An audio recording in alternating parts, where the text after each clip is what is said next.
welcome back to another video. Today we are going to be making a homemade plum dessert that I made up. So, for this recipe you will need 5 plums, you will need some butter, and I will go over the direct measurements later. But right now I'm just going to, this is a homemade plum dessert with caramel sauce. And right now we're gonna have to cut the plums. And so what I've done here is I've just, they don't have to be even, they just have to be like little slices like that. You just have to cut them and leave these 2 cores because you don't want them, so we leave them aside. And you want to cut them, all 5 of these plums. You want to cut all 5 of them and just put them aside in a bowl. For this recipe, you will need, as I said before, the 5 cut up plums, heavy whipping cream, ground cinnamon,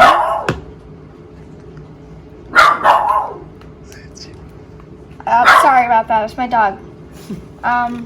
You will need, salted butter. You want it to be, shush, will you? Okay, so this I am using monk fruit sweetener, but since my mom, she's on low sugar. Oh, whoops, she's on low sugar, and so, but you could actually use real sugar. We will need some vanilla extract. Wait, this is not vanilla extract. Vanilla extract. First, we will need to add in the butter, whatever. Okay, be very careful. We're just gonna drop it in. You need a 1/3 cup of butter. Then we're gonna add the monk fruit sweetener. You need 3 tablespoons of that, as you can see. So we're just gonna pour that in. And we're gonna use a spatula to like move around the butter. And we're just gonna, oh, there's a bit more, so we're just gonna add that in. Okay, so now we're gonna put in vanilla extract. 1 tablespoon of vanilla extract. Again, be very careful. Okay. Then you will need the ground cinnamon. You just want to dash a bit of it. You don't want to put too much or too little. After you stir it a bit, it should be this nice bubble consistency with this caramel sauce should be the bubble consistency where there's a lot of bubbles. And so this is where it starts to look a lot like caramel sauce. Okay, so one thing you will need to do is get an orange, a zester, and you just want to zest the orange.